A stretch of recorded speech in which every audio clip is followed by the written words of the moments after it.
hello एन्दर नमस्ते सबैलाई good morning शुभ बिहानी है म चाहिँ बिहानको ड्युटी लाग्यो बिहान 1 बजी घाँस काट्ने है घाँस काट्ने अनि घाँस काट्न लगभग 2 घन्टा लाग्छ हाम्रो चाहिँ घाँस टाढो छ यो चाहिँ मैले घाँस काटेको यहाँ गएर भाइ लगेँ बेटा आज चाहिँ गाडी लाँदा चाहिँ मेरो अलग गाडी गोरु सकिँदै भन्ने कुरो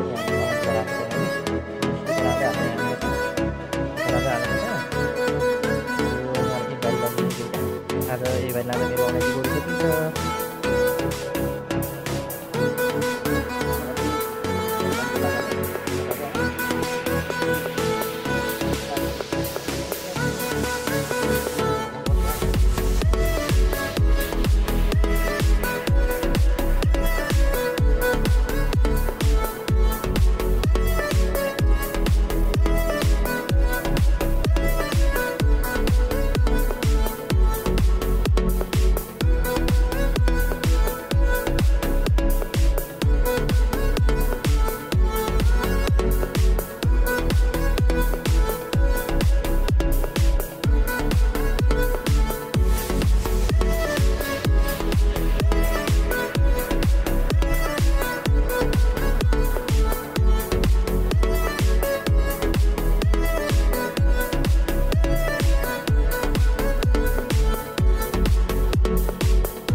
सबै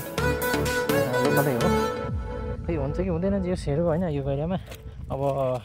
असारमा त अब पानी परेको बेलामा पानी नै मात्रै हुन्छ जे सुत्ता पारी चाहिँ हुँदैन हैन अब भरे घाँसमा आयो भने यो तलको